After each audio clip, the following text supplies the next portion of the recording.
আমি যদি মারাও যাই আপনারা পিছপা হবেন না।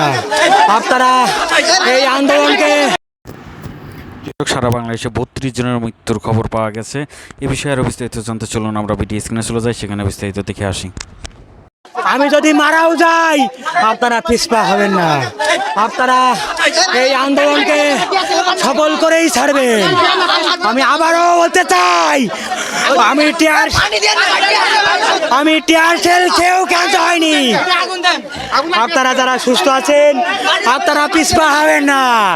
আপনারা এই আন্দোলনকে সফল করুন।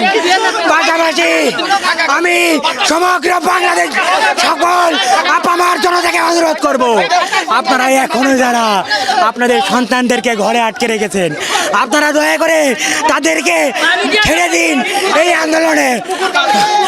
আন্দোলনে অংশগ্রহণ করতে দিন।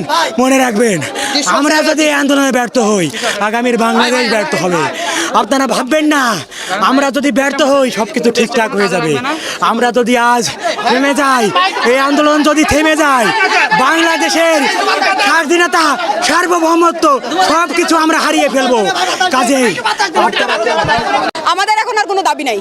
আমাদের এক দফা এক দাবি নিয়ে সারা বাংলাদেশে যা হচ্ছে আমরাও তাই কর্মসূচি পালন করতেছি। এক দফা এক দাবি, প্রধানমন্ত্রীকে পদত্যাগ করা লাগবে।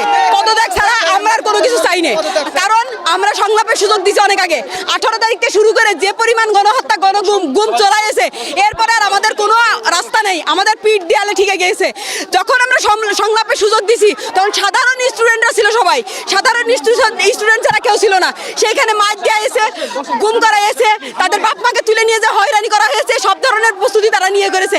এখন আর সংলাপ কিসের ভাই? এখন আর কোনো সংলাপ নাই।